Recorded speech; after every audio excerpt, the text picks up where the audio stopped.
In the last 2 months, I've gone from 7.1k to 9k. Today, I'm going to share some of my most valuable gameplay tips that I've learned along the way. Not just from my 7k to 9k grind, but even from my starting MMR of 2.6k.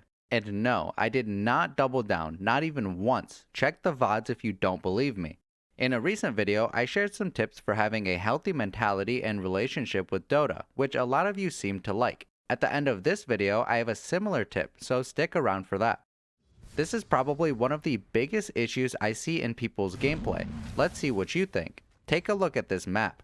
Any thoughts? If you think it seems a little suspicious, you probably have some good map awareness. I mean, there are no enemies taking this safe farm, and no one has shown in quite a while. When I see a map like this, an alarm goes off in my head that the enemy is up to something, and someone on my team is about to die.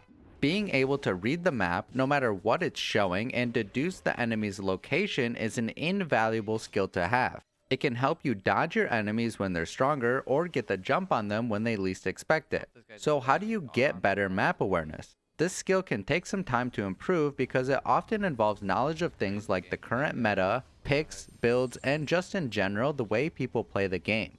That being said, there are a lot of core fundamentals in Dota that can help you read the map, regardless of the current patch or meta.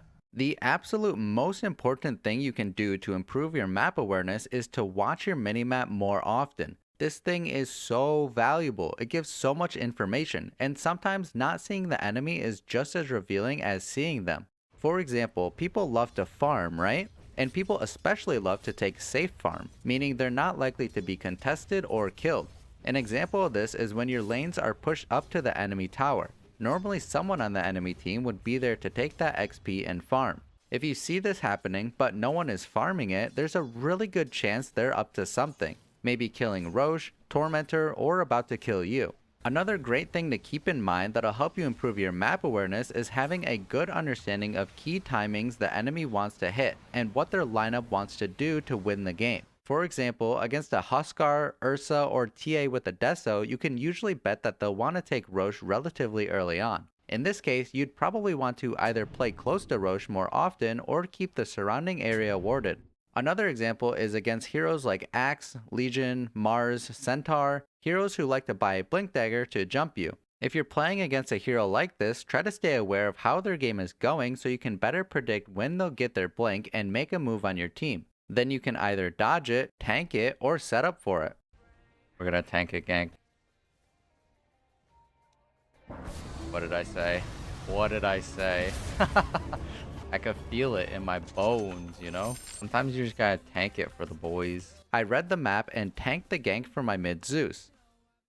The next tip is small because we kind of just touched on it. It's about checking people's inventories, your enemies and teammates. If you keep tabs on the enemies by checking their inventories every so often and you're aware of the timings that their heroes and lineup want to hit, it's much easier to predict when they'll want to make a play on the map.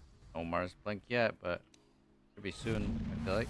And you can even click on their pictures at the top of the screen to see their last known items. It even helped for smaller picture things like knowing if the enemy supports have a Glimmer Cape. This way you can be sure to have dust ready and you don't miss an easy kill. Or you see an enemy support walking into your jungle with one observer ward, but then they leave with none. It's safe to assume they warded, and you know because you checked their inventory. Similar idea with your teammates. If you keep tabs on your Axe and see that he's getting close to his blink, have a smoke ready so there's no wasted time once he purchases it.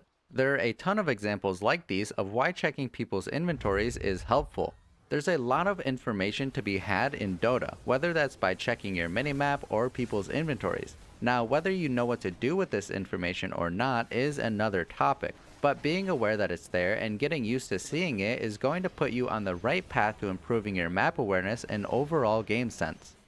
The next thing is properly preparing and setting yourself up for a successful laning phase. This can often make or break your entire game or your tilted teammates' items. There are a lot of aspects to doing this, but for me it often boils down to answering three main questions. First, what is my lane matchup? Knowing which hero or heroes you're about to play against for the next 8 minutes or so makes the next two questions much easier to answer. Knowing your matchup is easier to predict if you have a good understanding of which heroes are typically played in which roles and the current meta. If you're wrong about the matchup, that's fine. Like many aspects in Dota, you adapt and keep going. Next is your starting items. If the enemy heroes will likely use a lot of spells, get a stick, and maybe some more regen. If you can harass the enemies a lot without putting yourself in too much danger, get some more stat items and a blood grenade for kill potential. Once you start to buy items with intent, you'll begin seeing which starting items are good in which situations, and you'll be properly prepared for any lane. If you're not sure which items are good, I'd suggest taking a look at higher ranked players and see what they do. Make sure you're thinking about why they go for specific items and in which situations, so you're actually learning instead of just copying. Last is knowing what each side of the matchup wants to do to win the lane. Of course, it's important to think about how you and your lane partner want the lane to go, so you can do things to make that happen. But it's equally, if not more important, to think about how the enemy wants the lane to go, so you can make sure they don't get what they want. A couple of simple examples. Maybe the enemy wants to constantly push the lane and make use of the pole camp. Make sure you have 1, maybe even 2 sentry wards to ensure it stays blocked. Or maybe the enemy can't get last hits very well against you, but they can kill you pretty easily. Make sure you're not playing on too low HP or standing out of position. You'll be killed and give them exactly what they want. The laning phase can be a very fragile time for the game itself and your emotionally unstable teammates. Once I started to take the extra time to prepare for my next 8 to 10 minutes, I found that my laning phase would consistently feel smoother. Having a plan and idea of how things will go will help you approach any situation. The next key thing is something that everyone struggles with at some point in their Dota journey, whether they realize it or not. Do you remember the last time you were in a team fight and you instantly died? Do you remember when you had one job and you failed it? This is tough because you instantly know you made a mistake, but every mistake is a learning opportunity. Making mistakes is the path to wisdom. I've found that improving my positioning and spell usage has greatly increased my impact in games, which directly leads to better performance and more wins. Now, having good positioning and spell usage can look a lot different depending on your hero and role, but overall I found that some heroes just require better positioning and spell usage for them to work well. So by playing those heroes, I was naturally forced to learn those skills. Some of those heroes for me were my 2 most played, Io and Rubik. By playing them a lot, I learned something that I think a lot of people don't think about, especially in the midst of a hectic team fight: patience. Sometimes it's okay to do nothing in a team fight. Now take that with a grain of salt. You shouldn't be completely AFK. My point is, sometimes it's okay to sit back and wait for the right moment to do your job. For example, if you're Crystal Maiden and your spells are on cooldown, you could spend that downtime attacking enemies, but that might put you in a risky position and your attacks are low damage anyway. Maybe it's more impactful to stay back behind your cores so you can stay alive long enough to throw another round of spells, maybe even after the enemy's BKBs have worn off. Again, this is dependent on your hero and role, but I just wanted to make the point for people that having patience can be great, and it's okay to appear as if you're doing nothing when instead you're just waiting for the right moment. This next tip is something that I noticed I started to do a lot in my recent grind to 9k, so I thought it would be helpful to share. Currently, Roche has 2 homes. During the daytime, he's at the bottom right of the map, and as it switches to nighttime, he takes the twin gate to the top left of the map. Now, even if in the future this is changed, this tip can still be applied. What I really started to focus on is setting up for Roche based on where he is, where he's going to be, and my team.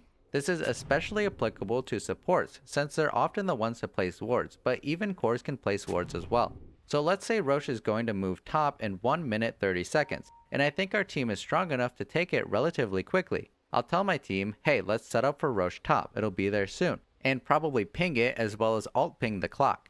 Then I'd move to that part of the map and set up wards. Put some vision that sees incoming enemies and make sure they don't already have vision of their own. This might sound like a really small and simple thing, but the momentum you can get from Roche and an Aegis can often be exactly what you need to make an otherwise difficult high ground push and end the game. Making sure the area is set up to see incoming enemies can give you the upper hand. Win the team fight, free Roche, go high ground, end game, easy clap. I wanted to finish by emphasizing a not very gameplay specific tip that I think a lot of people would find helpful to hear. It's a bit more on the real side, but stick with me. We've all been in a situation where someone on your team is underperforming, and it often leads to multiple people on your team piling on the hate train toward that person. flaming them, and just being mean. I'm telling you right now, if you want to gain MMR and improve, stop doing this. Do not join that hate train. I'm sure we all learned this when we were younger. If you don't have anything nice to say, don't say anything at all. All this does is make that person feel bad, which is going to either tilt them and make them play worse or just stop playing. What I like to do is try to encourage my teammates that things are fine and point out something good that's going on in the game. For example, if my mid is getting wrecked and dying over and over again, I'll tell my team something like, guys, listen, it's fine, we're owning top, this is easy game. Even if that isn't necessarily true. I'm just trying to encourage them and divert the attention away from the hate that my mid is getting.